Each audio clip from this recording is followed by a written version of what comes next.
Bienvenue au journal sur Agri TV. Tout de suite, les titres.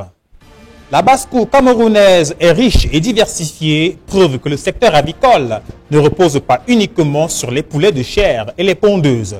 Vous aurez dans ce journal quelques espèces peu répandues et pourtant dotées d'un fort potentiel, les cailles et les dindons. Après la célébration de la Journée internationale du travail, focus sur les mères nourricières du Cameroun et principale courroie de transmission entre le monde agropastoral et les consommateurs, nous redécouvrirons ensemble les Bayam Selam, ces femmes infatigables. Que savez-vous réellement de l'agriculture de subsistance? Vers la fin de cette édition de votre journal, vous en saurez davantage sur une notion qui prend de plus en plus de l'ampleur au Cameroun. Mesdames et messieurs, c'est tout pour les titres. Tout de suite, les développements. Chers téléspectateurs, merci de rester fidèles à Agri TV et bienvenue à cette nouvelle édition du journal. Les cailles sont des oiseaux de petite taille, consommés bien sûr pour leur bonne chair, mais pas seulement, car en dehors du goût, elle a aussi de nombreuses vertus. Également, les œufs de caille sont en voie de disparition sur le marché, ceci dû à la consommation accrue par ceux qui en connaissent les vertus tout aussi surprenantes. William Bangonier a fait une incursion dans cet univers très réservé. Voici son reportage.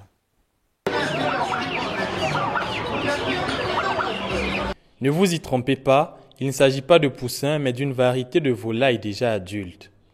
Les cailles, puisqu'il s'agit d'elles, sont des oiseaux de basse-cour qui ont conquis les cœurs des populations, non pas pour leur chair, mais plutôt pour le nombre important de vertus que l'homme avec grand H peut tirer de ces êtres de petite taille. Si les cailles sont bien présentes chez certains éleveurs, il n'est tout de même pas facile de trouver les œufs de celles-ci. Pour ceux qui en ont, ils ne se comptent pas par milliers. Sans être officiellement déclarés, la caille serait une espèce à protéger. Les œufs de caille, eux, sont consommés, très consommés même.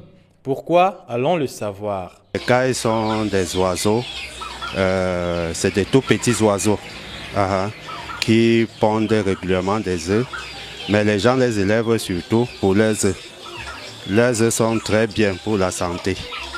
Donc quand on consomme les œufs de caille, ça vous fait éviter certaines maladies et c'est très bon, très bon pour la santé. Vraiment, on va prendre plus de 30 minutes. Plus de 110 maladies, l'hypertension, mauvaise circulation du sang, diabète, beaucoup de maladies. Il y en a qui prennent pour élever, d'autres prennent pour la consommation. Donc la majorité des gens prennent surtout pour leurs œufs, puisque leurs œufs sont très bien pour la santé. On comprend mieux l'objet de convoitise de ces de ces œufs qui ont l'air négligeables et qui, a priori, seraient sans intérêt. Or, les concepts tels que l'alimentation bio, mais aussi la cuisine thérapeutique font en sorte que les produits comme les œufs de caille, avec leur potentiel en termes de guérison et de prévention de maladies, répondent à la question de la quasi-absence des œufs de caille. Ce n'est que de cette façon qu'on comprend la grande proportion de publicité faite autour de ce produit à la consommation instable. Car les cailles, on peut les avoir sans les chercher, mais lorsqu'on en a besoin, on pourrait les chercher sans les trouver. Dans le sillage de la Journée internationale du travail, nous rendons un hommage à ces femmes qui sont les premières à se lever, les dernières à se coucher et qui toute la journée et même parfois la nuit vaquent à leurs occupations, ceci en prenant soin de leurs enfants, de leurs époux, de la famille, de la maison. Les Bayam Selam sont les mamelles nourricières du Cameroun et pourtant elles ne jouissent pas encore d'une place de choix. Incursion dans ce monde de femmes infatigables avec Joël Ifon. Dans presque tous les marchés situés en zone urbaine, existent des espaces bien réservés à la décharge des vivres frais transportés des zones rurales où la production est faite.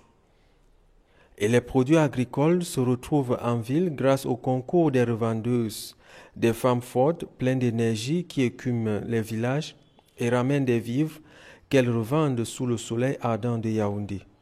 L'âme de nos marchés, la mamelle nourricière de nos villes. Quand on parle de Bayam Salam, ça veut dire que nous sommes en train de vendre les plantains, le macabo, les bâtons, un peu de tout, le concombre, les pistaches. Il y a nos livreurs qui viennent nous livrer et nous-mêmes nous partons en brousse. On part charger les camions. On ramène, on vient décharger, mais nous avons beaucoup de difficultés. Un quotidien difficile qui demande de s'armer de beaucoup de patience pour pouvoir tenir, car la nuit est un autre épisode plus redoutable. Ces derniers dorment à même le sol sale, boueux ou poussiéreux selon les saisons auprès de leurs marchandises, se battant avec des moustiques en attendant l'aube pour aller s'installer au soleil derrière un comptoir pauvrement garni. Je pars de chez moi à 8 h et je rentre parfois 17h, 19h, 20h, ça dépend. Quand il n'y a pas le marché, je suis obligée de rester jusqu'à 20h. Puisque tu vas rentrer à la maison comme tu es venu, il faut que tu rentres aussi avec un petit 500 ou 200 dans la poche. Pas de magasin, pas de gardien, ni de dortoir. La marchandise est exposée sur les trottoirs. Elle ne demande qu'une seule chose, la considération de la part des autres qui semblent les regarder très souvent de travers à cause du choix ingrat que ces derniers ont fait, celui de nourrir les villes malgré les conditions draconiennes qu'exige cette activité qui n'est pas du tout à la portée du premier venu.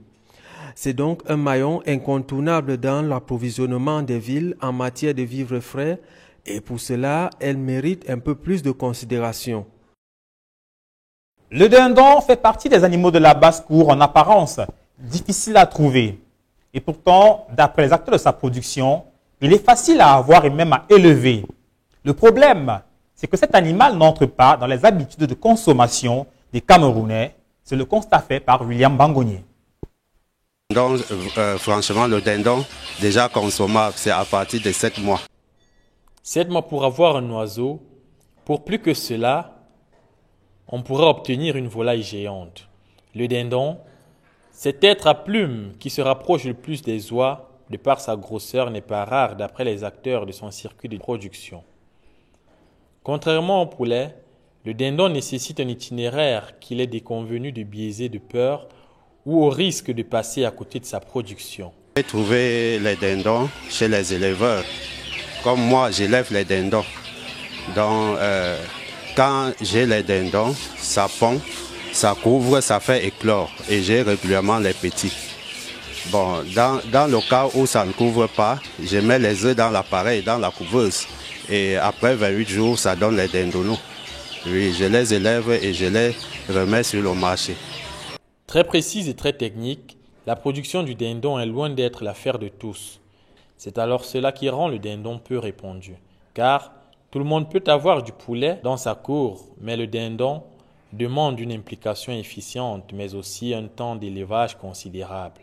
Si un poulet prêt à la consommation s'évalue en termes de plusieurs dizaines de jours, le dindon, lui, a besoin d'années, parfois plus, pour faire partie des festins. Donc, franchement, le dindon, déjà consommable, c'est à partir de 7 mois. Si vous avez bien nourri, c'est à partir de 7 mois. Puis même à plus d'1 an, le dindon grandit toujours. Puis ça ne grandit pas rapidement comme le poulet et s'arrête. Donc ce sont les oiseaux qui grandissent constamment. Donc même à 1 an, ça continue toujours à grandir. Même à plus d'1 an, si vous continuez à bien nourrir. Le temps de patience qu'il faut à un consommateur de dindon est compréhensible. Il faut travailler avec peine pour obtenir un résultat tel que celui d'un dindon adulte et qui à tous les coups satisfait consommateurs, éleveurs et commerçants. Oui, les dindons, bon, c'est la bonne chair. Puisque les dindons ont surtout la chair. Donc les gens prennent les dindons parce qu'ils c'est la bonne chair et c'est bon à manger. C'est bon pour la consommation. Donc si vous tuez un dindon, ça peut équivaloir, un gros dindon peut équivaloir même à un dindon bien gros, ça peut équivaloir même à 7-8 poulets. Bon, et ça, la bonne chair, la chair n'est pas molle. C'est la chair et vraiment quand vous mangez la chair du dindon, vous croyez peut-être que vous êtes en train de manger le soya brisé. Les petits, les dindonaux, ceux qui ont 1 mois et demi, vous pouvez les avoir même à 10 000 francs pour 2, mâles et femelles. Bon, ceux qui sont déjà consommables, c'est-à-dire à partir de 8 mois, 9 mois, vous pouvez avoir le mâle entre 20 et 25 000 et les femelles entre 13 et 15 000. Alors, pour un oiseau qui vaut cher et qui demande beaucoup à celui qui en prend soin, le dindon arrête dès lors d'être une bête ou alors d'être bête. Il arrive très rarement que le gingembre se fasse demander dans les marchés. De son nom commun ginger, cette racine est très appréciée par les consommateurs tant pour ses vertus gustatives que pour ses propriétés au niveau de la santé. Cette racine finalement satisfait les consommateurs à plusieurs niveaux, que ce soit en termes de sucreries, de décoction, de tisane et même de compléments alimentaires. William Bangogne nous en dit plus dans ce reportage au sujet de cette racine miraculeuse qu'est le gingembre. Très important, le gingembre ou ginger est un ingrédient qui connaît un usage pluriel. Dans les marchés de la ville de Yaoundé, pas un pas sans apercevoir du gingembre sur les étals. Question d'établir un lien connexionnel entre le produit et les consommateurs, il y en a qui le baladent via des brouettes d'un point du marché à l'autre. De cette façon, on maximise sur la vente de cet ingrédient déjà très demandé. Mis à part ses propriétés culinaires déjà bien connues, le gingembre est la base de certains produits du quotidien qui peuvent améliorer le bien-être des populations, même si la consommation de ces produits au premier degré a plus une valeur gourmande. Bon marché, nous vend des bonbons ginger, des bonbons. Le ginger mélangé avec du sucre, donc comme le caramel, ça lui on suce. Oui. Le gingembre ne s'arrête donc pas là. À côté de cette douce saveur obtenue à partir de ce produit, d'autres saveurs, sûrement plus corsées, permettent de recouvrer un état de santé, surtout pour des maladies qui entrent dans un vocabulaire réservé. À partir du ginger, on fait la tisane. Par exemple, pour soigner les enfants, la toux. Oui, et on mélange avec le miel. Et parfois aussi, on mélange un peu la tisane même. Et le même ginger aussi, les femmes achètent pour composer le remède d'une tiba. Oui. Le même ginger aussi, d'autres gens transforment ça en jus naturel. Et on le vend le plus souvent 25-50, ça dépend. Et on prépare aussi avec le ginger. Alors, le gingembre vient pimenter la vie de ses consommateurs. Entre potions de grand-mère, douces saveurs et autres repas, retenons que la meilleure consommation du gingembre se fait lorsqu'il est dans la sauce. Et l'achat de ce produit ne se fait pas dans les marchés sans recevoir du vendeur un cadeau. Parlons à présent de l'agriculture de subsistance. De façon simple, elle peut se définir comme une activité agricole destinée à la consommation familiale. Ici, il n'est pas question de vendre ou alors à un très faible niveau. Les productions sont essentiellement conservées pour la famille, pour être consommées. Au Cameroun, certains habitants rencontrés dans la ville de Yaoundé donnent leur avis, leur appréciation et surtout leur connaissance de cette notion au micro de Joël Ifon. Pour moi, l'agriculture de subsistance est une agriculture dans laquelle les produits cultivés sont destinés directement à l'autoconsommation. Donc, de façon à ce que dès qu'on a planté son macabo, il est fait pour la cuisine directement, son manioc, etc.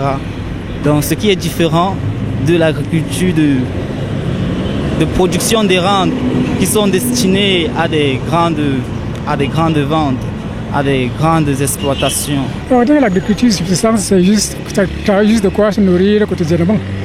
Oui. Une agriculture de subsistance, c'est une agriculture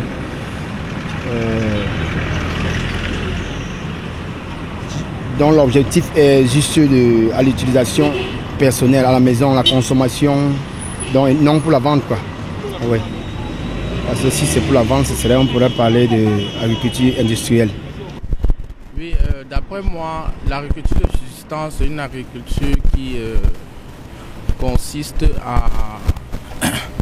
à l'autoconsommation, c'est-à-dire les cultures qui sont effectuées sont des cultures pour la consommation de la famille et c'est juste pour l'autoconsommation en fait. Mesdames et messieurs, c'est tout pour ce journal réalisé avec l'aide de l'ensemble de la rédaction d'AgriTV. Merci de l'avoir suivi, merci de nous rester fidèles. Bonne suite de programmes et n'oubliez pas, nos programmes sont en différé sur nos chaînes YouTube, Twitter et Facebook.